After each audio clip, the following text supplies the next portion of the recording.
Bonjour à tous et merci d'être avec nous. Nous sommes ensemble pour évoquer le village jeunesse itinérant organisé par Cossen Aglo et qui se déroulera toute la semaine du 7 au 11 juillet dans 5 communes: Bolbec, Terre de Caux, Lillebonne, Port-Jérôme-sur-Seine et Rivencelle. Je laisse la parole à Enzo qui va interroger les organisateurs de ce village.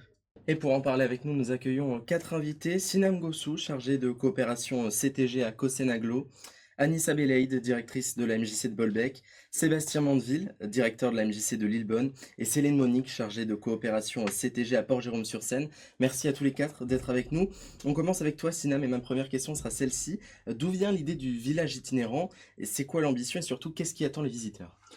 Le projet du village jeunesse itinérant est parti d'une enquête par questionnaire qu'on a réalisée il y a un an. Une enquête par questionnaire qu'on a réalisée auprès des jeunes du territoire de Cossé-Naglo dans le cadre de la CTG. La CTG, c'est la Convention territoriale globale qui a été signée avec la CAF de la Seine-Maritime. C'est une démarche partenariale qui vise à renforcer l'efficacité, la cohérence et la coordination des actions qui sont mises en place pour les habitants du territoire de Cossé-Naglo. Et on s'est dit, pour renforcer l'efficacité des actions qui sont mises en direction des jeunes du territoire de Cossé-Naglo, il faut d'abord connaître les besoins des jeunes du territoire de Cossé-Naglo. C'est pour ça qu'on a réalisé cette enquête par questionnaire. Le questionnaire a été adressé aux jeunes des établissements scolaires, donc collège, lycée et la mission locale. On a eu 1300 retours. Et il y a quand même un chiffre qui nous a interpellé quand on a fait le déploiement du questionnaire, parce qu'il y avait 40% des jeunes qui nous ont dit nous, on ne connaît pas les structures jeunesse du territoire de Cossé-Naglo. Donc 40% de 1300, on est autour de 500 jeunes. Et ça, c'est un chiffre qui parle. Et du coup, on s'est dit, qu'est-ce qu'on fait? Comment on vend les structures jeunesse du territoire de Cossé-Naglo auprès de ces jeunes-là? Et c'est d'où l'idée de mettre en place un village jeunesse itinérant qui va partir de Bolbec, qui va faire le tour des communes centres du territoire de Cossé-Naglo, avec des structures comme la piste de saut, laser game, etc. Et à côté, on a des ateliers de prévention qui vont être adressés aux jeunes. L'idée, c'est vraiment de promouvoir les structures jeunesse du territoire de Cossé-Naglo. Donc on rappelle les dates de cet événement. Le lundi 7 juillet, ce sera ici à Bolbec. Le mardi 8 juillet à Terre de Caux. Le mercredi 9 à Lillebonne. Le jeudi 10 à Port-Jérôme et le vendredi 11 à Rive-en-Seine. Une question d'abord pour toi, Anissa. Qu'est-ce qu'il y a de prévu à Bolbec le lundi 7 juillet? Alors ce lundi-là, en fait, le lundi 7 juillet, du coup, tous nos espaces seront ouverts. Notre équipe de riders va faire une démonstration et présentera un film. Elisa tiendra un atelier Je vais marrer chez vous pour peut-être avoir de nouveaux intéressés. Il y aura la radio qui fera un reportage et il y aura aussi à disposition un questionnaire pour interroger les jeunes sur leurs loisirs, leurs envies en tout cas en termes de loisirs. Sébastien, pour toi, donc qu'est-ce qu'il y a de prévu à Lillebonne? Alors, donc ça va être sur les pourtours de la MJC en partenariat pardon, avec la ville de Lillebonne.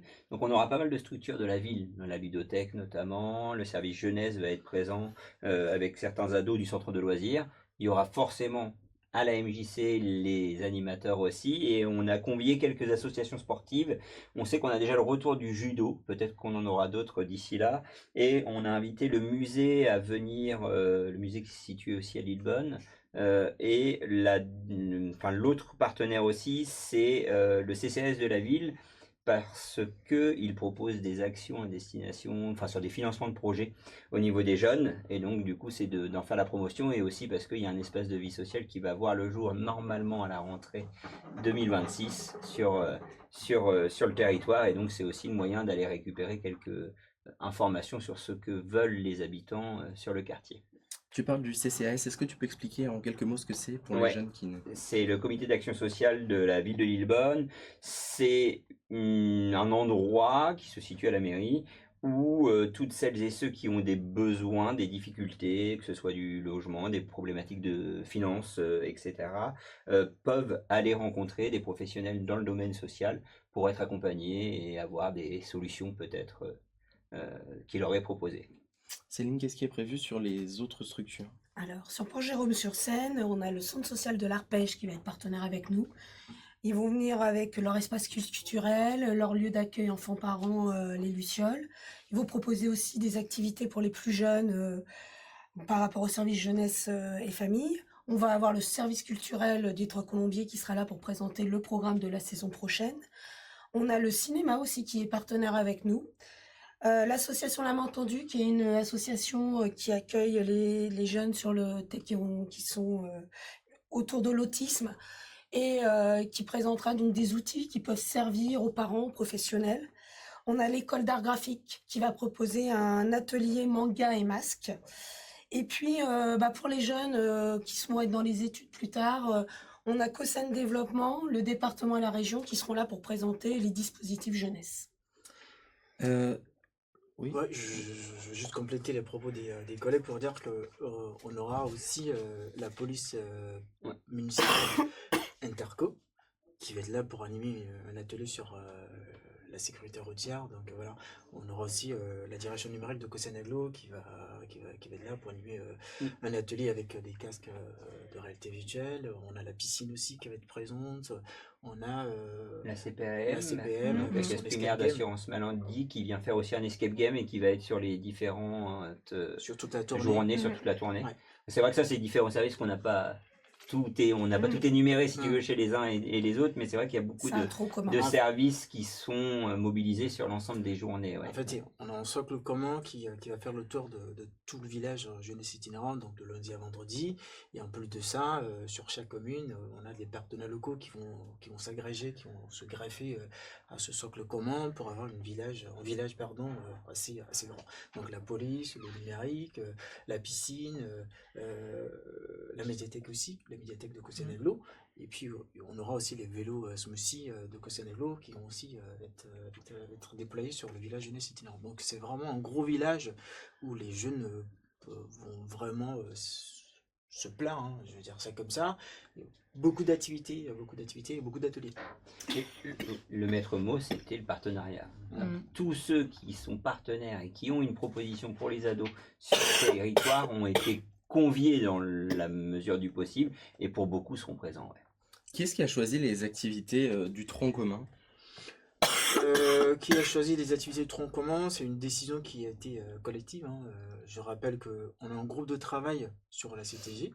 C'est un groupe de travail sur la jeunesse dans le cadre de la CTG. Et ce groupe-là rassemble la MJC de Bolbec, la MJC de Lillebonne, le centre arc-en-ciel de Bolbec, l'espace mosaïque de Gruchet, la MJ4C de Révensen, l'arcade de Port-Jérôme, et puis des communes aussi, donc la commune de Terre de Caux. Donc c'est ensemble qu'on a porté ce projet-là. Donc c'est ensemble qu'on a décidé qui on invite, qui sont concernés, etc. Donc c'est un truc qui a été décidé c'est une réflexion collective. Ouais. Cette année, c'est la première année qu'a lieu ce village itinérant. Est-ce qu'il y a des chances que ça devienne un rendez-vous annuel? En tout cas, c'est la volonté que nous portons au niveau du groupe de travail, mais tout dépendra aussi de la première édition. On va voir comment ça va se passer cette première édition, si c'est une édition qui réussit, en tout cas on l'espère, et puis demander aussi aux jeunes, aux participants, parce que cette action, elle est portée pour les jeunes. Et si les jeunes nous disent oui, nous on souhaite chaque année, on souhaite avoir ce village jeunesse itinérant, il n'y a pas de raison pour que nous on le fasse pas l'année prochaine. Donc l'idée c'est de vraiment que ce village jeunesse devienne une rencontre annuelle. Donc on verra ça, on fera un bilan et puis après. Et pourquoi pas y associer justement plus de jeunes dans l'organisation nouvelle. Une co-construction avec les jeunes du territoire. Justement, parler des jeunes, est-ce que vous avez déjà eu des retours sur ce que les gens en pensent, sur ce que les jeunes en pensent?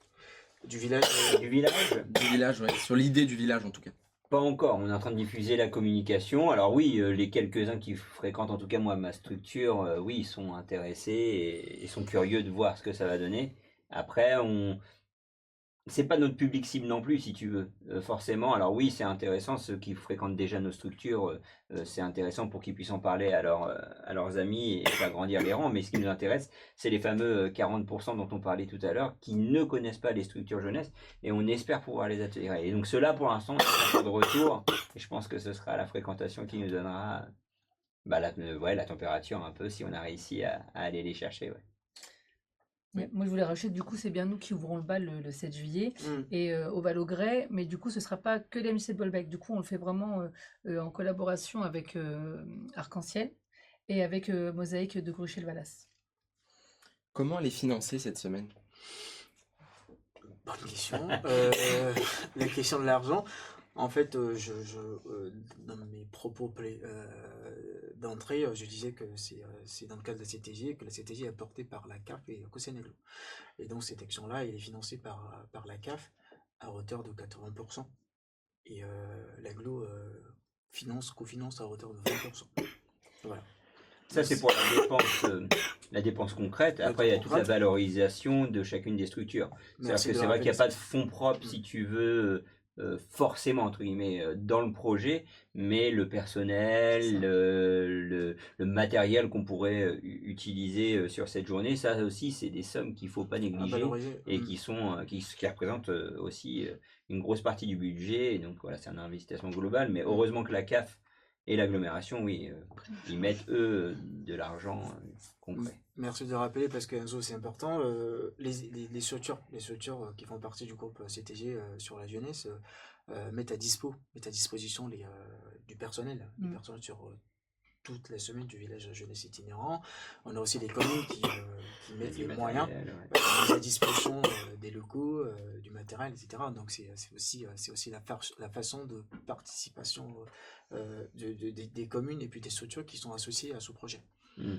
On a une partie des fonds qui sont mis à disposition par la CAF et par l'aglo, mais il y a quand même une grosse partie aussi supportée par les communes et par les structures. Qu'est-ce qui ferait pour vous, ce serait quoi un village réussi à chacun d'entre vous? Ça soit que des jeunes soient présents, déjà viennent sur le projet, et puis qu'ils repartent avec des informations concrètes, des choses qui peuvent leur servir dans leur prochaine saison, par exemple, ou aussi pour leurs études plus tard, pour rechercher des subventions, rechercher des financements, et puis voilà, des nouvelles idées, de nouveaux projets. C'est ça, la fréquentation et surtout des jeunes qui deviendraient force de proposition, en fait, suite à ce village itinérant, en disant, bah, écoutez, nous, ça nous a plu, mais on aurait pu faire ça aussi. En fait, c'est vraiment de les intégrer aussi à ce projet. L'esprit du projet, c'est vraiment promouvoir les structures opérationnelles. Donc, un village réussi, c'est un village qui va dire aux jeunes, qui va apporter cette connaissance, je veux dire, des structures qui existent sur le territoire, donc valoriser l'existant auprès des jeunes du territoire. Donc, à la fin du village, si on a des jeunes qui disent, ah, ok, aujourd'hui, on se rendait pas compte, là, aujourd'hui, on se rend compte qu'il y a des choses qui existent sur le territoire de Cosenaglo. Il n'y a pas que le Havre, il n'y a pas que le Rouen, mais sur le territoire de Cosenaglo, il y a des choses qui existent pour les jeunes du territoire. Donc, à la sortie de ce village-là, si on a des jeunes qui nous disent, oui, aujourd'hui, voilà, on a pris conscience qu'il existe des choses sur le territoire de Cosenaglo, là, pour nous, c'est un village réussi. Évidemment, un village avec une faible participation, c'est un échec. Donc on appelle aux jeunes qui vont nous écouter dans cette émission, n'hésitez pas à venir sur le village, il va faire beau, je le sais. Et il y a beaucoup d'activités qui vont vous intéresser, donc n'hésitez pas à venir. Donc un village réussi, c'est un village avec un fort taux de participation et des gens qui repartent avec une connaissance assez élargie de ce qui existe sur nos territoires de Cosenaglo. Et, pardon, excuse-moi, du coup, mais même, et une fréquentation après la manifestation, c'est-à-dire que l'évaluation, c'est vrai qu'il y a le jour J, mais ce qui nous permettra de voir aussi si c'est une réussite et du coup même une reconduite envisageable, c'est si on voit que ça nous a apporté de la fréquentation, pas simplement dans le but de fréquenter la structure, c'est de se dire qu'ils utilisent les services qui sont à leur disposition sur le territoire, les jeunes. Donc oui, c'est ça, on pourra même le réévaluer dans la durée, tu vois, ça ce serait une bonne chose. Et d'éventuelles nouvelles adhésions, justement, dans les structures de jeunesse. Merci à tous les 5 pour cet échange sur ce projet Village Jeunesse Itinérant. On rappelle les lieux et dates de l'événement qui se tiendra du 7 au 11 juillet, lundi 7 Bolbec, mardi 8 Terre de Caux, mercredi 9 Lillebonne, jeudi 10 Port-Jérôme-sur-Seine, vendredi 11 Rive-en-Seine. Les principaux financeurs de ce projet, la communauté d'agglomération Cosenaglo et la CAF de Seine-Maritime. Et les partenaires également de ce projet sont les villes de Bolbec, Gruchet-Vallas, Lillebonne, Port-Jérôme-sur-Seine, Rive-en-Seine, Terre de Caux, ainsi que l'espace Arc-en-Ciel et la MJC de Bolbec, mais aussi l'espace Mosaïque de Gruchet-Vallas, la MJC de Lillebonne, l'arcade de Port-Jérôme-sur-Seine, ainsi que la MJ4C et la mission locale du Pays de Caux. Mais évidemment, le village, c'est pour toutes les communes du territoire. Et bonne nouvelle, le transport à la demande sera possible. Il suffit juste de réserver via le site ou l'application de Réseaubus ou par téléphone au 02 32 18 56 et 64. On vous attend nombreux et je vous souhaite une excellente journée.